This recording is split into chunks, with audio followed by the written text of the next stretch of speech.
ইসলামের প্রথম সামরিক যুদ্ধ বদর, রমজান মাসের 17 রমজান। ইসলামের ইতিহাসে এই দিনের বিশেষ গুরুত্ব রয়েছে। এই দিন সংগঠিত হয়েছিল বদরের যুদ্ধ। 2 হিজরি 17 রমজান মদিনার মুসলিম ও মক্কার অমুসলিমদের মধ্যে এই যুদ্ধ সংগঠিত হয়।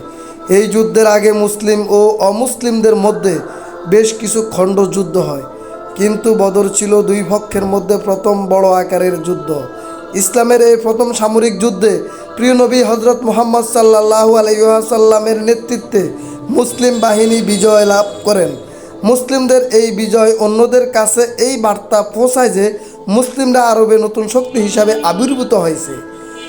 এর ফলে নেতা হিসাবে হজরত মুহাম্মদ সাল্লাল্লাহু আলাইহি সাল্লামের অবস্থান দৃঢ় হয়। হজরত মুহাম্মদ সাল্লাল্লাহু আলাইহি সাল্লাম স্বয়ং এই যুদ্ধ পরিচালনা করেন। আল আরিশা পাহাড়ের পাদদেশে মুসলিম বাহিনীর শিবির স্থাপন করা হয়, ফলে পানির কূপগুলো তাদের আয়ত্তে ছিল। আর নবী করিম সাল্লাল্লাহু আলাইহি সাল্লাম সেনা সমাবেশের জন্য এমন একটি জায়গা বেছে নেন যেখানে সূর্যোদয়ের পর যুদ্ধ হলে কোনো মুসলমান সেনার চোখে সূর্যের কিরণ না পড়ে। অমুসলিমদের সেনা সংখ্যা ছিল 1000, ছিল 100টি ঘোড়া, 600টি লোহ বন এবং অসংখ্য উট।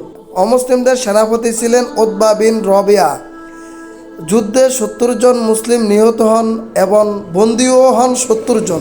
এইদিকে মুসলিম বাহিনীতে সেনা সংখ্যা ছিল মাত্র 313 জন।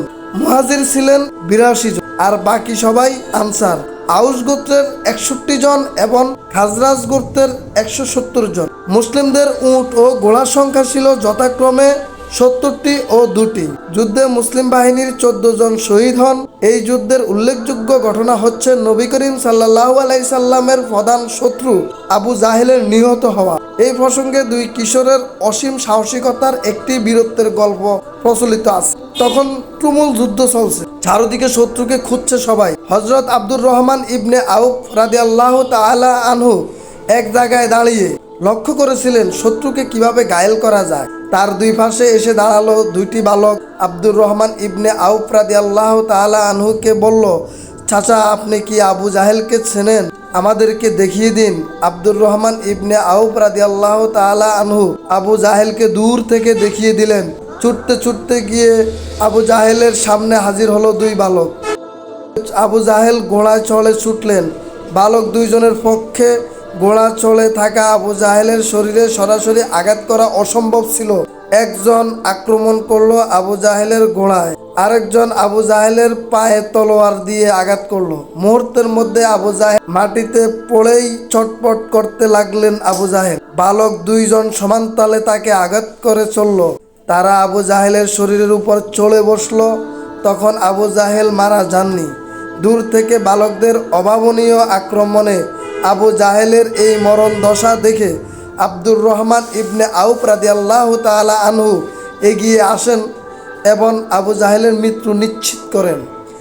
সাহসী কিশোর একজনের নাম হচ্ছে মাওয়াজ, অপরজনের নাম মুআওয়াজ। বদরের যুদ্ধে সেই সময় শুধু প্রসারী প্রভাব বিস্তার করে। মদিনার অন্য আরব গোত্রগুলো মুসলিমদের নতুন শক্তি হিসাবে দেখতে শুরু করে। যুদ্ধ জয়ের ফলে নেতা হিসাবে মুহাম্মদ সাল্লাল্লাহু আলাইহি সাল্লামের কর্তৃত্ব বহুলাংশে বৃদ্ধি পায়। বদরের বন্দীদের প্রতি হযরত মুহাম্মদ সাল্লাল্লাহু আলাইহি সাল্লামের অত্যন্ত সদয় ব্যবহার করেন এবং বন্দীদেরকে পরে তিনি নিঃশর্তে মুক্তি দেন। অনেকেই নিজের থেকে ইসলাম ধর্ম গ্রহণ করেন। মক্কা থেকে মদিনা যাওয়ার পুরনো রাস্তায় গেলে বদর প্রান্ত পড়ে। মক্কা থেকে 120 মাইল ও মদিনা থেকে 80 মাইল মধ্যবর্তী স্থানে এর অবস্থান। সেখানে সড়কের পাশেই রয়েছে বড় একটা স্মৃতিস্তম্ভ, যাতে লেখা রয়েছে বদরের যুদ্ধের শহীদদের নাম। বদরের যুদ্ধ মুসলিম উম্মার জন্য এক নিদর্শন ও অনুপ্রেরণা লাভের অন্যতম শিক্ষা। এই যুদ্ধে মুসলমানদের বিজয় এটা প্রমাণ করে যে সত্যনিষ্ঠ কাজে বিজয়ের জন্য আল্লাহর উপর ভরসা করার পাশাপাশি কঠোর পরিশ্রম, দৃঢ়তা, ধৈর্য ও সহনশীলতার বিকল্প নেই। এই রমজান মাসে তাই আমাদের প্রার্থনা, আল্লাহ তাআলা মুসলিম উম্মাহকে যে কোনো কাজে সফলতা লাভে কঠোর পরিশ্রম, দৃঢ় সংকল্প, ধৈর্য ও সহনশীলতা পোষণের তৌফিক দান করুন, যেভাবে তিনি বদরের প্রান্তে মুসলিম বাহিনীকে দান করেছিলেন। আমিন।